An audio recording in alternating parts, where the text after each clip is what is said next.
Hi, so let's go over the next homework. So this is going over, so for homework 2, so this is going homework 2 and 3. So in 4.2, we're going to go over 13 and 32, okay? In 4.3, we're going to go over numbers 6 and 21. In 4.4, we're going to go over numbers 5 and 15, and in 4.5 we are going to go over numbers 2, 9, and 17. Okay? Okay, so that'll be homeworks 2 and 3. Going over homeworks 2 and 3. Let's start with 4.2, number 13. Okay? So number 13 says use the midpoint rule with the given value of n to approximate the integral. Round your answer to the 4 decimal places. Okay, so you have the def integral from 0 to 2 of x over x plus 1 dx, and n equals 5. Okay, so we're going to approximate that integral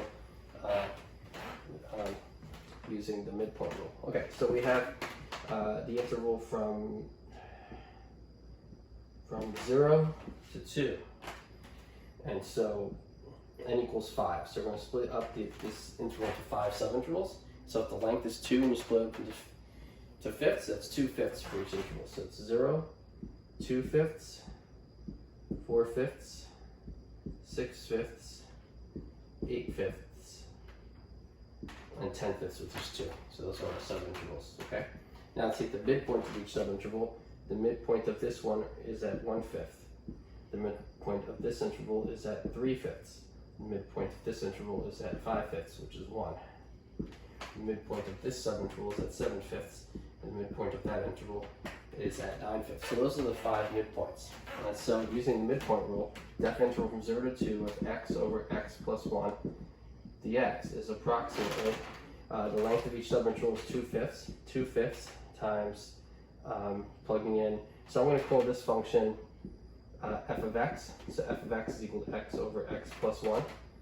And so it's 2 fifths times f of 1/5 plus 2 fifths times f of 3 fifths plus 2 fifths times f of 1 plus 2 fifths times f of 7 fifths plus 2 fifths times f of 9 fifths. 5, so you have 5 products there.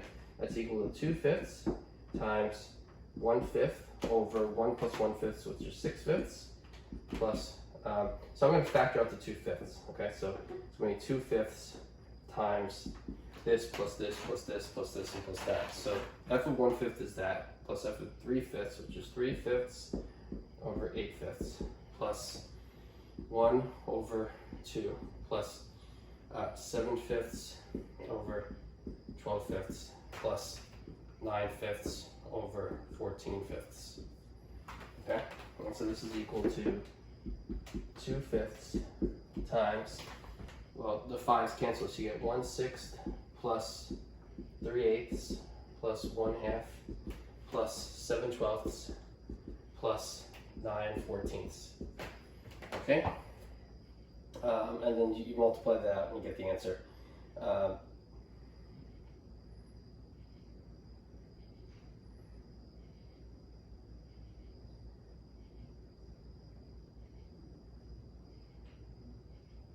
So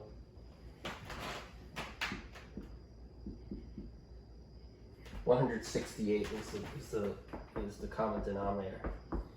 So 1 over 160. Oh wait, no, what is that? 3 times 7 is 21, and then times 8, 168. So, oh, it is 168. Okay, so adding up these fractions with common denominator of 168, you get that 1/6. You get a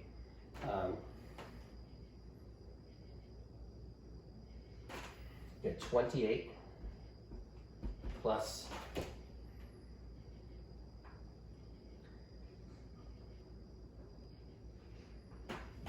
63 plus 84 plus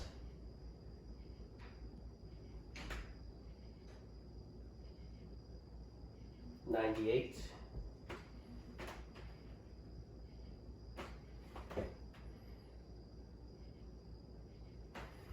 plus 108. Okay. Spend all this time calculating the answer. Okay. And so if you cancel out the 2 here, that's a 1, and that's a 84. And 5 times 84 is 420.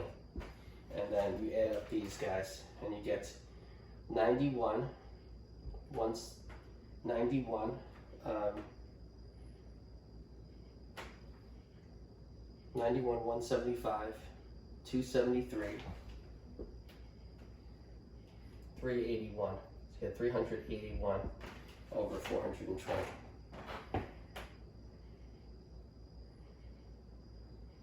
Okay, and you can simplify that to 127 over 140.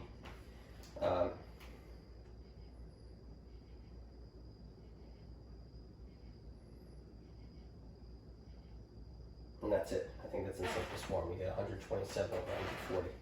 Okay, and so that's an approximation of that differential. That's number 13. Okay, and so using the midpoint rule with 5 subintervals. Okay, let's keep going. Okay, this is number 13. Next one.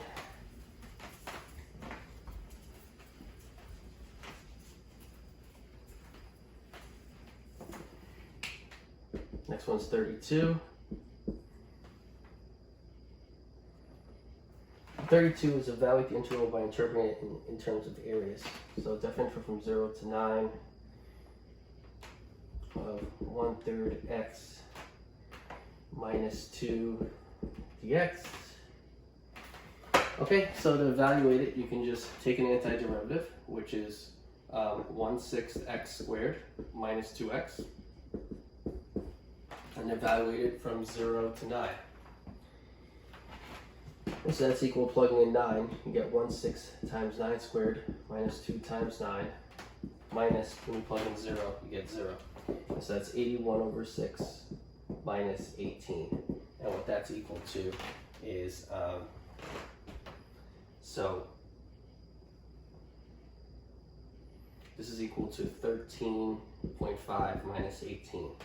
Because 6 times 13 is 78, and there's a remainder of 3 over 6.5. So 13.5 minus 18 is equals to negative 4.5. And so that differential is negative 4.5. Oh, but it says interpret in terms of areas. Okay, so you have to read the problem and then do what they want. So here's the x-axis and y-axis. Okay, so then here's the line. Y equals 1/3 x minus 2. And so then from x equals 0 to x equals 9. So when x equals 9, when x equals 9, you get a value of 1. So this is 9 comma 1. This point when x is 0, x is 0 when, y is 0 when x is 6. Okay, so you want to know the area, the interval from 0 to 9 under this function. So you take the positive area here and the negative area here. You take the area of this and subtract the area of that. This is length 3. This has length 1. So the area of this triangle is 1/2 3 times 1, which is 3/2. And the area of this triangle, this length is 6. And this length is, well, when x is 0, this is negative 2. And so the height of this is 2. So 6 times 2 is 18. 1/2 base times height is 9. So the area of that is 9. And so this is negative 1/2, negative 9 plus 1/2.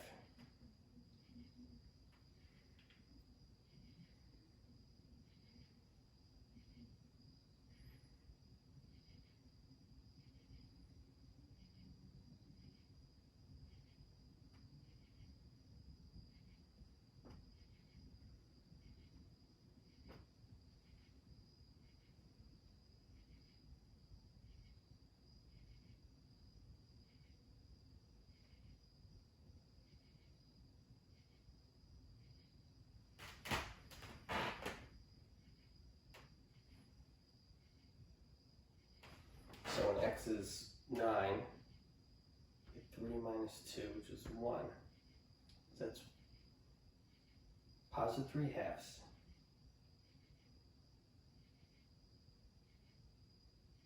That's negative 9.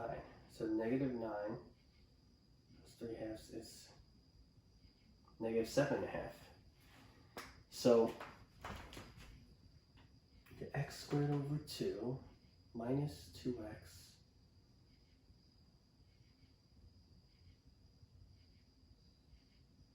and so you get 81 over 6 minus 18. And so you get 81 over 6 is 21. 3.5, 13.5 minus 18 is negative 4.5. So then this is, the area is negative, is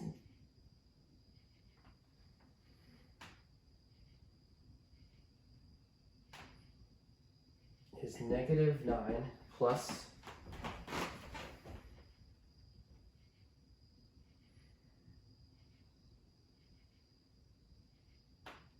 plus 1.5, which is negative 7.5.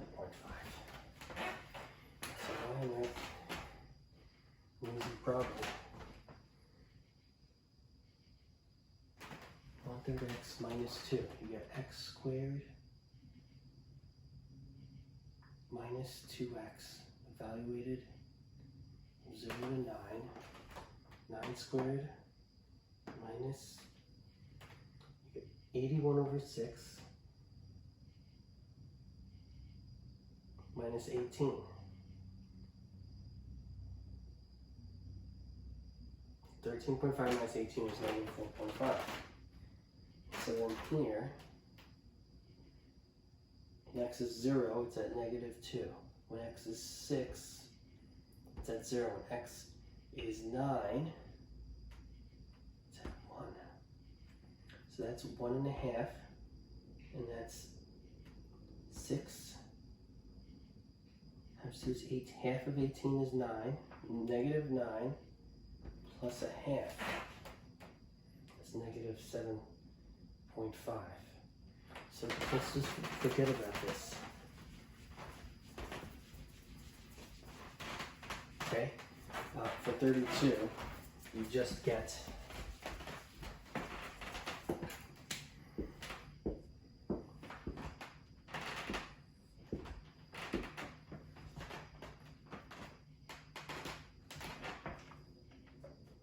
so if you have y equals 1/3 x minus 2, and you have the interval from 0 to 9, I'm not drawing the scale. When x is 9, you get 1/3 of 9, which is 3, minus 2, which is 1. The height of that is 1. This point is at 6. And at 0, this point is at negative 2. So this is a height of 2. That has a height of 6. The area of this, 1/2, 2 times 6. Oh, 1/2, 2 times 6. That's 12 divided by 2, which is 6. The area of it is 6. And this is 3 times 1. This is 1.5. So then the area is 1.5 minus 6, which is negative 4.5, and I get the same answer. Okay, there we go. Not hard. Okay, so that's number 32. That's number 32. So that's 4.2. Okay, so now I'll keep going. All right. 4.3, numbers 6 and 11 and 21. So number 6, 4.3. For number 6, we want to find the integral from negative 1 to 1 of t times 1 minus t squared dt. Okay, and so this is equal to the definite integral from negative 1 to 1 of t times 1 minus 2t plus t squared dt. And that's equal to definite integral from negative 1 to 1 of t minus 2t squared plus t cubed dt, and that's equal to an antiderivative of that is t squared over 2 minus 2t cubed over 3 plus t to the 4th over 4. evaluate from negative 1 to 1. And so you just plug in 1 and you subtract the value of negative 1. So at 1 you get 1/2 minus 2/3 plus 1/4.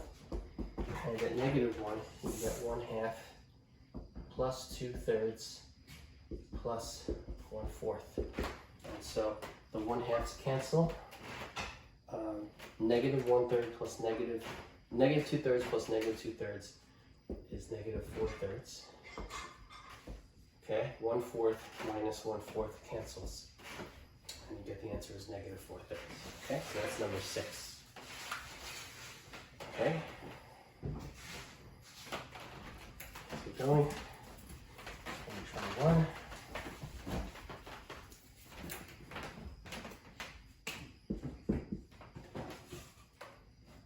Okay, definite interval from 1 to 64.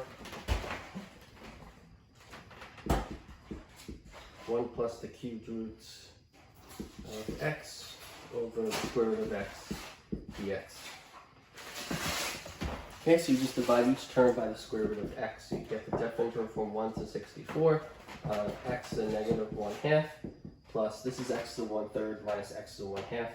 So x to the 1/3 divided by x to 1/2 is x to the 1/3 minus 1/2. That's 2/6 minus 3/6. That's x to negative 1/6. So that divided by that is x to negative 1/6. This divided by this is x to the negative 1/6 dx. And this is equal to, you add 1 to the exponent, x to 1/2 divided by the new exponent plus x to the 5/6 divided by the new exponent, 5/6. Evaluate from the lower limit to the upper limit. Okay, this is equal to 2x, 2 times the square root of x plus 6/5 times x to the 5/6. Actually, let me keep it consistent. X to the 1/2. Evaluate from 1 to 64. When you plug in 1, you get 2 plus 6/5 minus 64, and you get 8. 2 times 8, which is 16, plus, okay, 64 to the 5/6. That's 2 to the 5th power, which is 32. 6/5 times 32. Okay, minus 2 plus 6/5, which is 11/5.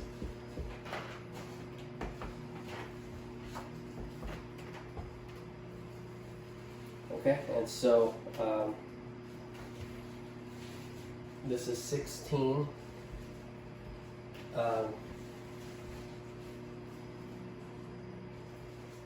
plus 1/5 times 192 minus 11. So it's 181 over 16 plus 181 over 5, which is equal to 16 plus 90.2, and that's 106.2. Okay, so that definite interval is 106.2. Okay, so that's 4.3.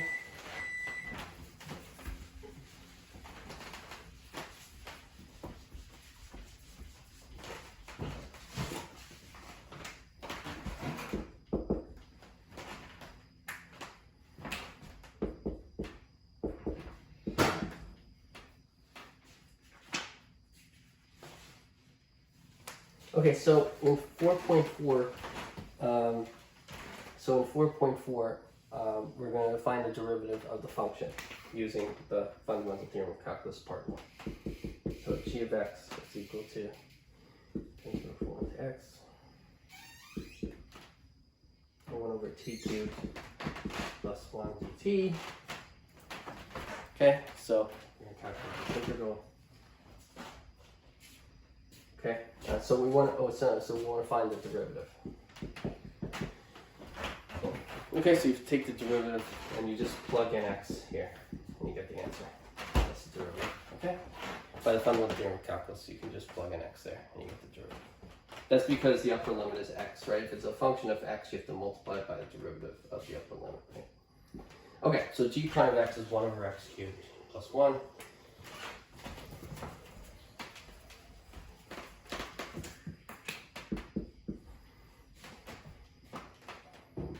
Okay, so number 15, find the average value of the function on a given interval.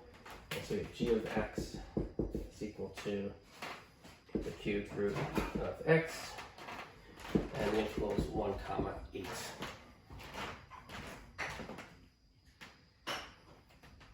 Okay, so the average value of g on this interval is 1 over 8 minus 1 times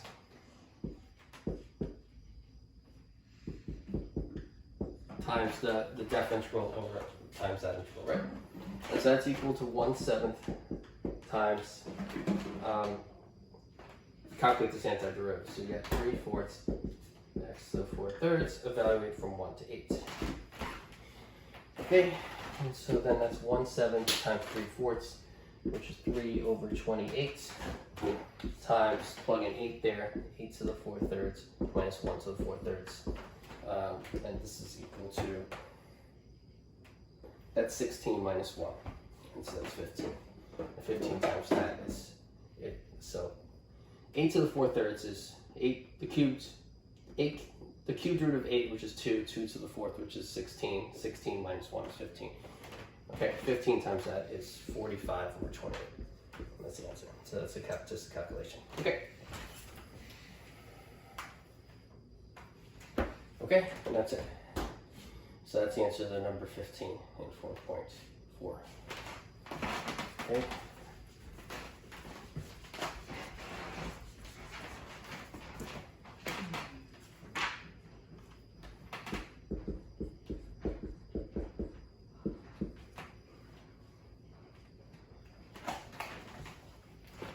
Okay, so then number 2. So number 2, you take the integral of x cubed times 2 plus x to the 4th raised to the 5th power dx. And the u substitution is u equals 2 plus x to the 4th. Okay, so we're going to evaluate using u substitution. And so if you plug in u there, the only problem now is x cubed. Du is 4x cubed dx, and so we're missing is a 4 there. And so this is equal to the integral, this is equal to 1/4 the integral of 4x cubed times 2 plus x to the 4th to the 5th power dx. That's equal to 1/4 the integral of that, which is u raised to the 5th power, times 4x cubed dx, which is du. Okay, and so the antiderivative of that, so that's 1/4 times u to the 6th over 6. Okay, plus c. And that's equal to 1 over 24 u to the 6th, which is 2 plus x to the 4th raised to the 6th power plus c. And that's the answer. Okay, so that's number 2 in that section. Okay, and now number 9.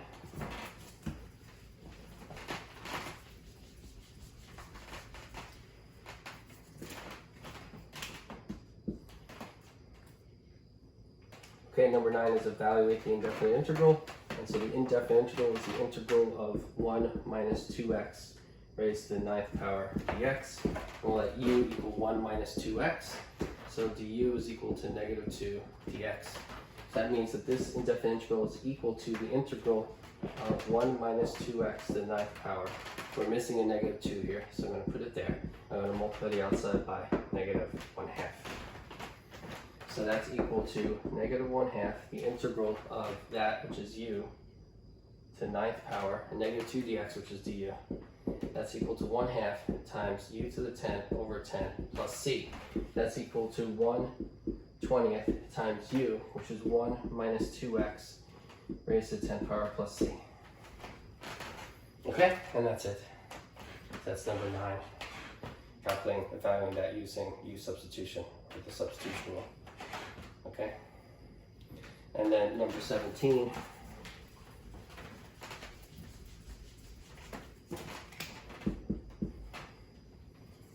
And number 17 is the integral of secant squared theta tan cupidity theta. Okay, so we're going to let u equal tan theta. So So then du is secant squared theta d theta. And so this integral is equal to the integral of, well, secant squared theta d theta is du, and u is tan theta, so tan cubed theta is u cubed, and secant squared theta d theta is du. So that's the integral of u du, which is u to the fourth over 4 plus c. And then that's equal to 1/4 times u, which is tan of theta, but then to the 4th power. So it's 1/4 tan to the 4th theta plus c, and that's the final answer. That's the indefinite integral of secant squared theta tan cubed theta d theta. 1/4 tan to the 4th theta plus c. And that's the end of 17. And so that's a review of homeworks 2 and 3. Okay.